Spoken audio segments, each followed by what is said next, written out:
Assalamualaikum warahmatullahi wabarakatuh. Saat ini saya sedang bersama dengan Ibu Dahlia, dosen program studi akuntansi, dan saat ini saya ingin mewawancarai kepada Bu Dahlia, menurut Ibu seberapa penting bahasa Indonesia itu dipelajari dan apa alasannya? Kalau menurut saya pribadi ya, kalau bahasa Indonesia itu kan memang bahasa baku ya buat orang Indonesia, dan itu memang harus dipelajari. Karena apa? Karena kalau dalam riset misalnya skripsi mahasiswa itu kalau enggak sesuai dengan SPOK itu jadi ambigu artinya. Jadi pembaca skripsi itu, apalagi sekarang harus dipublikasi ya skripsinya, itu akan merasa bingung gitu dengan pemaknaan dalam bahasa Indonesia tersebut atau dalam jurnal yang dibuatnya. Nah, kalau kita pakai bahasa Indonesia yang baik dan strukturnya jelas ya, SPOK-nya ada atau kalimat positif, kalimat negatif ada, itu maka akan memudahkan si pembaca dalam memahami artikel kita. Begitupun di jurnal internasional. Jadi pengalaman saya kalau saya membuat artikel itu secara tidak terstruktur bahasanya, maka translatannya itu juga akan membingungkan.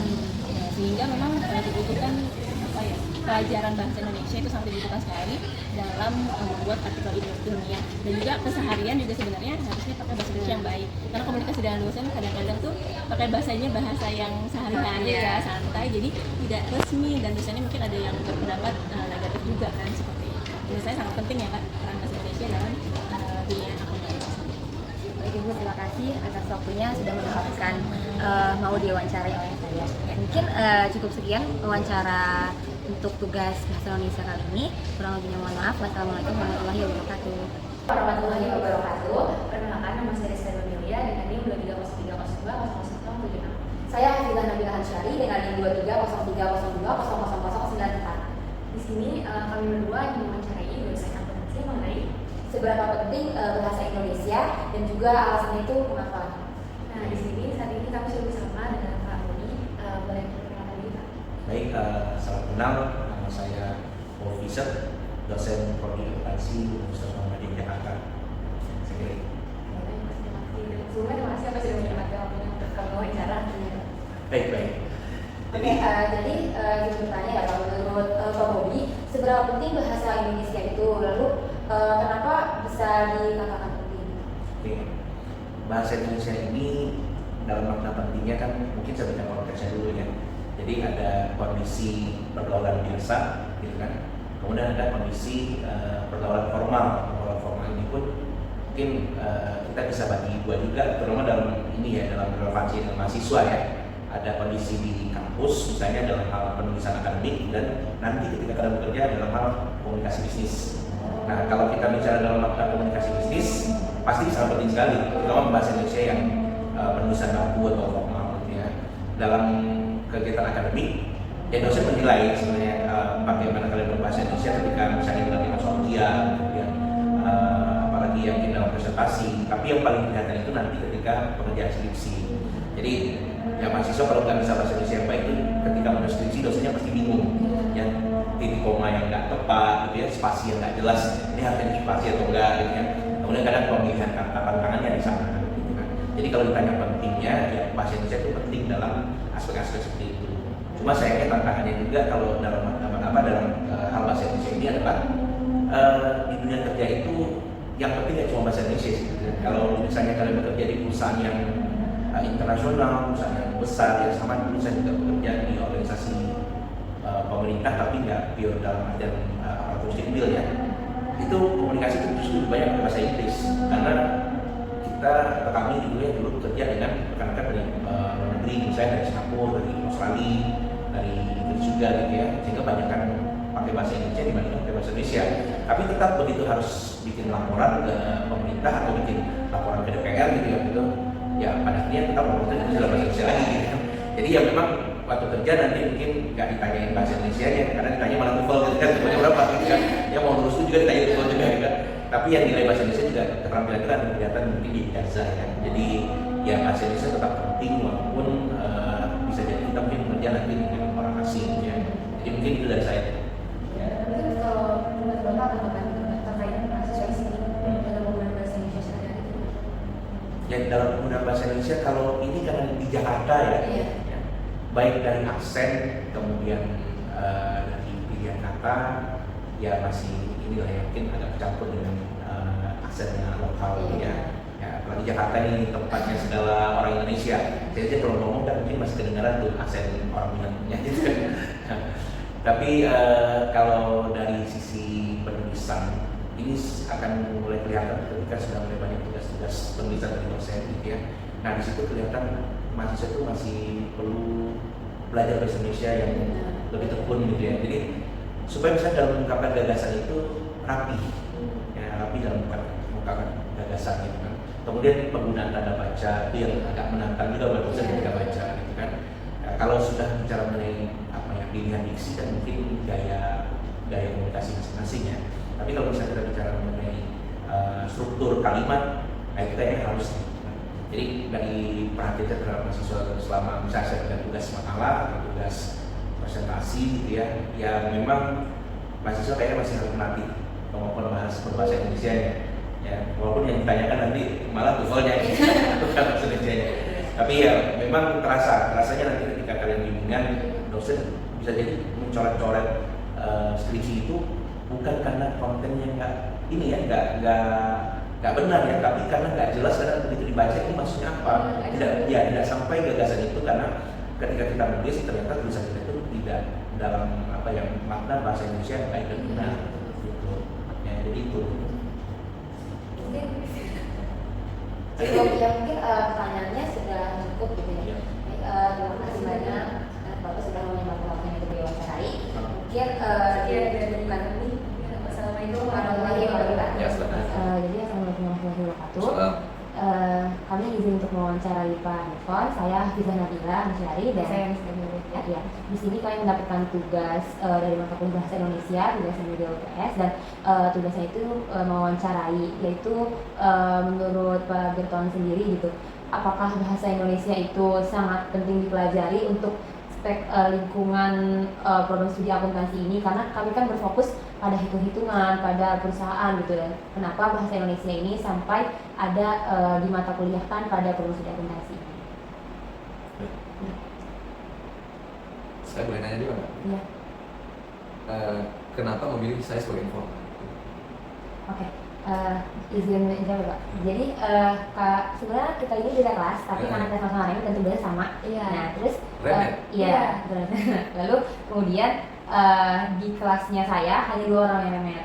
Nah sedangkan di kelasnya Amel ini ada berapa? ya, Lebih dari dan dua. karena banyak, jadi di kelas Amel itu dibuat list dan itu maksimal Dosennya tuh satu dosen dua orang ya? Iya, 2 orang sama, nggak boleh Iya, sama itu. dan karena dosen yang dilihat itu udah pada 2 dan alhasil yang tersisa itu Pak Bobi dan Pak Girpawan gitu. Jadi akhirnya kami memutuskan untuk ke Bobi dan Pak Girpawan. Terus juga kan saya kan masuk Bapak ya, Iya. jadi ngerti nih cara pandang Bapak gimana. Kalau saya juga belajar kan saya tertarik sama pembahasan Bapak itu kayak gimana, kayak lebih luas lah pandangannya gitu. Makanya kita udah banyak kembali tahu. Iya. Secara umum jawaban dosen lain apa? Kalau jawaban dosen lain itu mereka itu ditaruh kalau bahasa Indonesia sampai ada di mata kuliah di program studi akuntansi itu karena kan nantinya semua mahasiswa itu baik yang dia jurusannya kedokteran atau apapun itu pada akhirnya nanti tuh mereka mendapatkan tugas akhirnya itu kan skripsi. Iya. Nah jadi sebenarnya ini tuh kayak biar tahu tata bahasa yang benar bahasa Indonesia itu, biar nanti di skripsinya itu nggak terlalu banyak kesalahan-kesalahan pengejaan dalam KWI. Benar nggak jelas sebagai bahasa? Nah, jadi akuntansi sebagai bahasa itu ada namanya struktur yang namanya akuntansi itu secara sintaksis, ada secara semantik, kan? Dan ada namanya behavior. Oke. Ketika hari ini kita mengurangi apa yang disebut dengan akuntansi? Akuntansi adalah misalnya proses A jadi laporan keuangan. Oke. Laporan keuangan terdiri dari misalnya ada laporan katakanlah posisi keuangan nih. Apa yang maksud dengan posisi keuangan adalah pengurangan adalah harta sama dengan utang tambah likuiditas. Itu adalah bahasa. Ya. Jadi tolong dipahami itu. Apa yang dimaksud dengan akuntansi atau apa yang disebut dengan laporan posisi keuangan? Laporan posisi keuangan adalah menggambarkan posisi harta sama dengan utang tambah likuiditas. Itu bahasa. Dalam bahasanya kita sebut sebagai bahasa sintaksis. Oke. Kemudian dalam bahasa juga dikenal ada namanya semantik. Apa makna kas? Kas ada maknanya. Oh, kas berarti jumlah uang yang tersedia baik di dalam di bank maupun ada di dalam brankas. Itu disebut kas. Jadi pos laporan keuangan bisa dijelaskan melalui bahasa Indonesia secara semantik. Ya kan? Jadi itu makna sebuah kata, makna laporan keuangan, makna kas, makna aset, makna liabilitas, itu semua bahasa. Jadi nggak bisa yang namanya bahasa itu ketika akuntansi itu berdiri hanya angka 100. Ada di mana 100 itu? 100 itu atau ini pos apa? Kas 100, baru ada maknanya. Jadi ada dua nih, bahasa sebagai dilihat apa akuntansi dilihat sebagai sintaksis, yaitu aturan yang berlaku di dalam akuntansi. Tadi itu misalnya laba adalah pendapatan kurang beban, ya, laba adalah pendapatan kurang beban. Nah, oke. Kalau yang namanya semantik, makna apa itu laba, apa itu kas, apa itu pendapatan, apa itu beban, itu semuanya belajar di teori akuntansi. Yang satu yang disebut dengan behavior. Ketika disebut rugi ini, kita rugi ini, kamu punya bisnis, wajah kamu gimana? Sedih, ya nggak? Ketika untung kita ini laba, kamu? Nah, berarti ketika orang membacakan laba, laporan keuangan di laba, itu bisa membuat orang itu bisa gembira, bisa happy. Itu semua adalah bahasa dalam perspektif ilmu akuntansi, bukan hanya soal tadi nulis. Kalau udah nulis tadi kan semua udah paham, ya nggak? Saya menduga belum ada dosen yang menceritakan seperti ini, betul nggak? Ya kan? Tapi kalau tadi bahasa, oh ya kita dipakai skripsi, buat ini kan nulis kita pakai bahasa Indonesia, nanti ada presentasi, semua kita berbahasa Indonesia. Saya paham itu. Tapi bahwa dalam akuntansi itu ada yang lain. Ini semua pakai bahasa. Jadi dalam tubuh akuntansi sendiri itu harus dijelaskan secara bahasa. Nggak akan bisa kalau ada yang namanya akuntansi itu tidak dijelaskan menggunakan bahasa. Dalam hal ini adalah bahasa Indonesia. Ada pertanyaan? Dari saya sih mungkin cukup. Kalau dalam ini Pak, dalam kita berbisnis itu gimana Pak? Penggunaan bahasa Indonesia gitu yang baik dan benar menurut Bapak gitu. Kalau dalam bisnis mungkin bukan nggak perlu ya bahasa yang baik dan benar, yang penting orang paham, ya, paham simbol yang kita kasih. Jadi tanpa pakai bahasa Indonesia atau hanya bahasa simbol.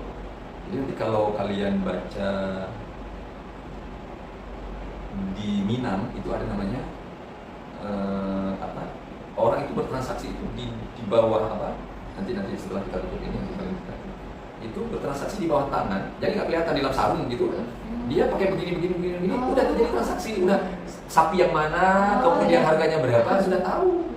Begitu, jadi tanpa harus berbahasa Minang yang baik atau berbahasa Indonesia yang baik. Jadi simbol yang penting di antara kita tuh ngerti simbol itu gitu kan ya. Kalau untuk berbisnis ya.